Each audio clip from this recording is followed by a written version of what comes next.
Hello दोस्तों, तो आप सभी का स्वागत है आज के इस लेक्चर में, जिसमें हम पढ़ने वाले हैं इंडियन इकॉनमी का बेसिक एंड इंडियन इकॉनमी को आज से हम स्टार्ट करने वाले हैं। और यह सीरीज इंडियन इकॉनमी की रेगुलर चलने वाली है और इसी टाइम पर आपको मिलेगी। यूनिट का नाम रहने वाला है इसमें पहले इंडियन इकॉनमी सिंस इंडिपेंडेंस। अर्थव्यवस्था क्या होती है वो हम जानेंगे। इकॉनमी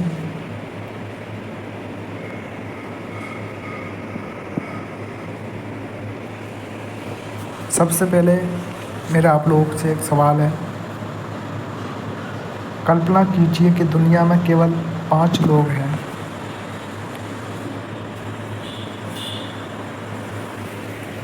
एक किसान है जो गेहूँ उगाता है, एक दर्जी है जो कपड़े को सिलता है, डॉक्टर है जो इलाज करता है, शिक्षक जो कि पढ़ाता है, दुकानदार जो कि सामान बेचता है।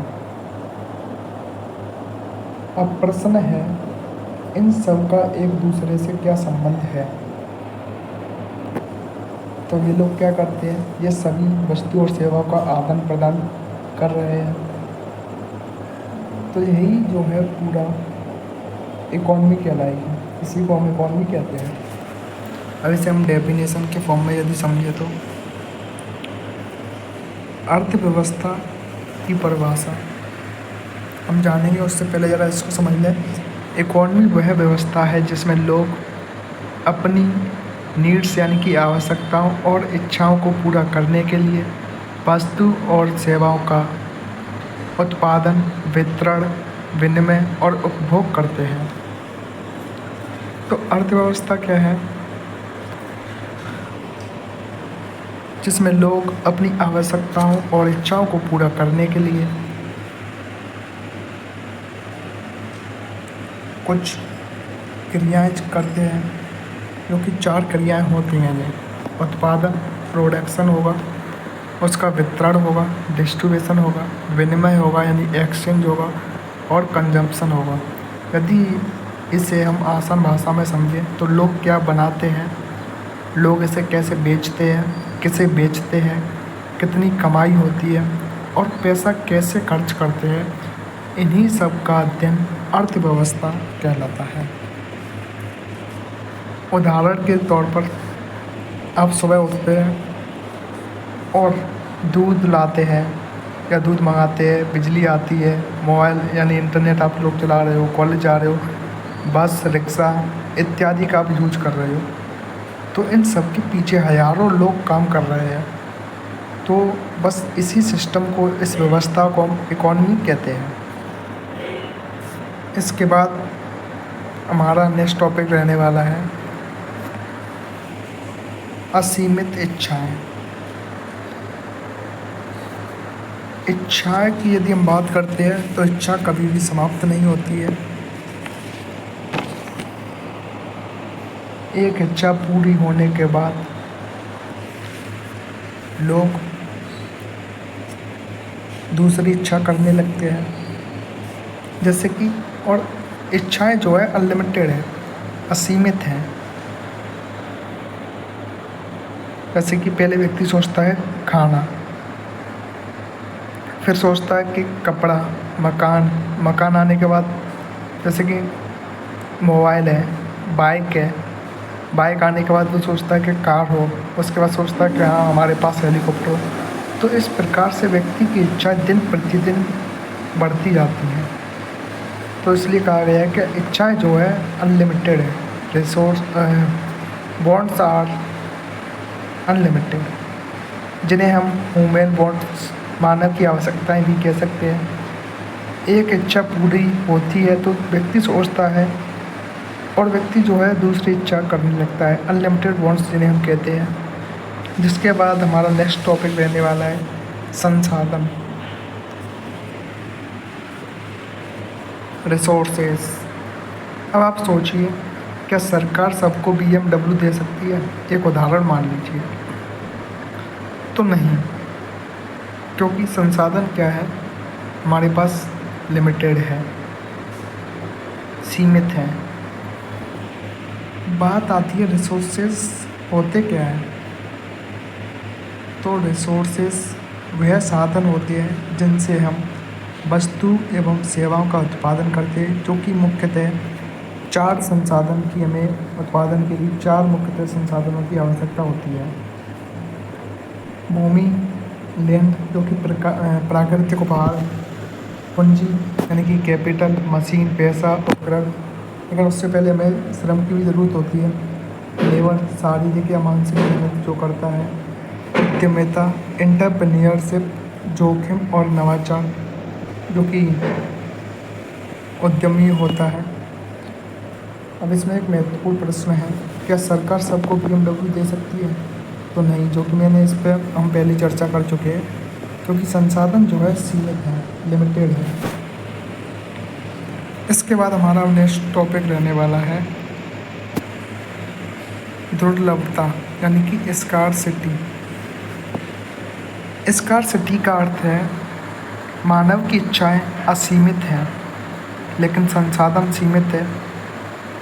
तो यही एक सिद्धांत आता है इकोनॉमी का, अर्थशास्त्र का, जिसे हम स्कार्सिटी कहते हैं।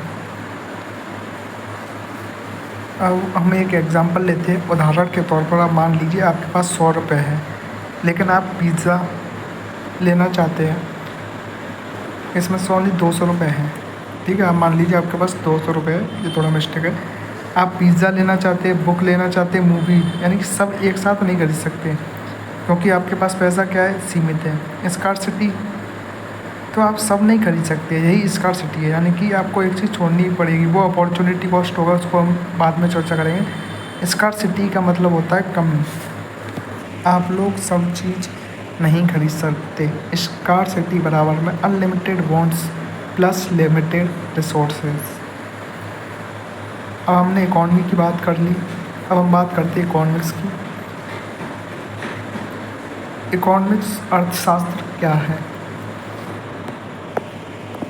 इकोनॉमिक्स वह विषय है जो यह अध्ययन करता है कि सीमित संसाधनों का उपयोग करके असीमित आवश्यकताओं को कैसे पूरा किया जा सकता है, आवश्यकताओं को अधिकतम कैसे पूरा किया जा सकता है। तो इकोनॉमिक्स कुछ नहीं है। इकोनॉमिक्स है कि हम लिमिटेड रिसोर्सेज का यूज करके अपनी अनलिमिटेड वांट्स को किस तरीके से पूरा कर सकते हैं। तो हम कह सकते हैं इकोनॉमिक्स वह विषय है जो यह अध्ययन करता है कि सीमित संसाधनों का उपयोग करके असीमित आवश्यकताओं को कैसे पूरा किया जाए। इसके बाद टॉपिक आता है गुड्स एंड सर्विस, वस्तु और सेवाएं। तो गुड्स की यदि हम बात करें तो जिन्हें हम छू सकते हैं और देख सकते हैं उन्हें हम कहेंगे वस्तु, गुड्स। उदाहरण किताब, मोबाइल, कार, कुर्सी इत्यादि। सर्विस की यदि बात करते हैं तो जिन्हें हम छू नहीं सकते लेकिन लाभ मिलता है, जैसे कि शिक्षक की पढ़ाई, डॉक्टर का इलाज, इंटरनेट बैंकिंग, बैंकों की सेवाएं इत्यादि उदाहरण इसके हो सकते हैं।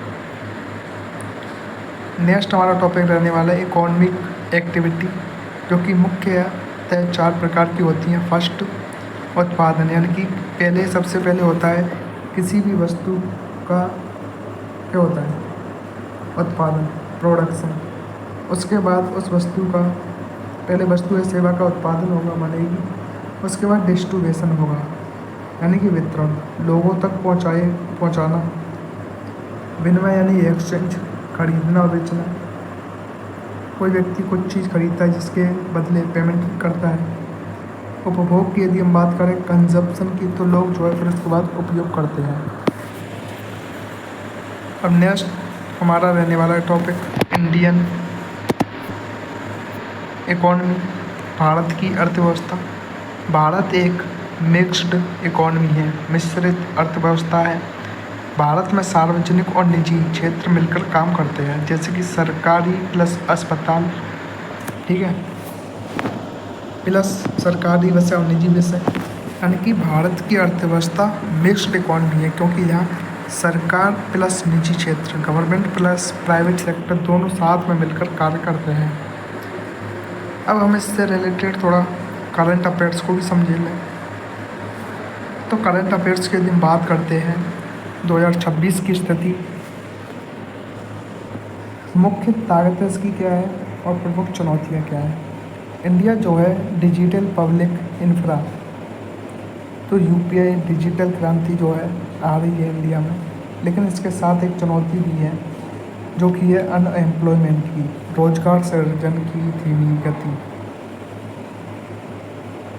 और अपना स्टार्टअप इकोसिस्टम। इंडिया जो दुनिया का तीसरा सबसे बड़ा नेटवर्क है, लेकिन इसके साथ भी एक चुनौती है कि अमीर और गरीबी की बढ़ती खाई, यानी कि अमीर और गरीबियों के बीच में जो खाई है, दूरी है, जो काफ़ी बढ़ रही है। ग्रोथ रेट की यदि हम बात करें प्रेजेंट में 2026 में, तो 7.5 जीडीपी के साथ भारत जो है सबसे तेज बड़ी अर्थव्यवस्था है सॉरी।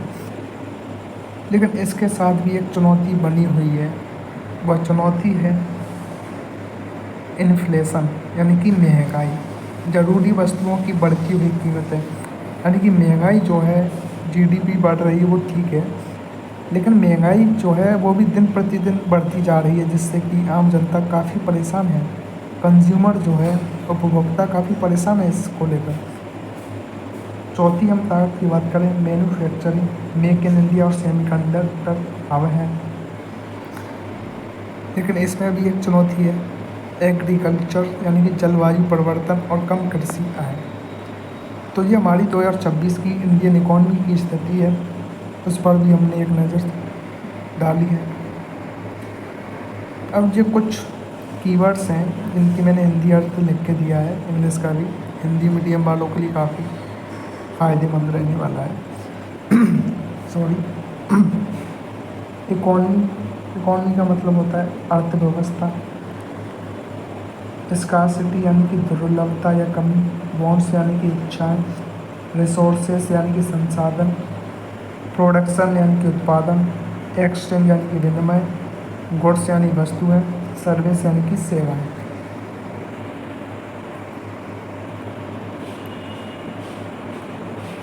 तो बच्चों, आज का सेक्शन हम यहीं तक रखेंगे, एंड करेंगे। नेक्स्ट चैप्टर में हम इसके आगे के टॉपिक्स पढ़ेंगे, कुछ बेसिक रह गया है उसको हम क्लियर करेंगे। उसके बाद हम इसके मेन पोर्शन पर आएंगे, इंडियन इकॉनमी सिंस इंडिपेंडेंस। तो आज के लिए इतना ही। तो वीडियो देखने के लिए आप लोगों का बहुत बहुत धन्यवाद। एंड वीडियो को लाइक करें, शेयर करें, एंड चैनल को सब्सक्राइब करें। धन्यवाद।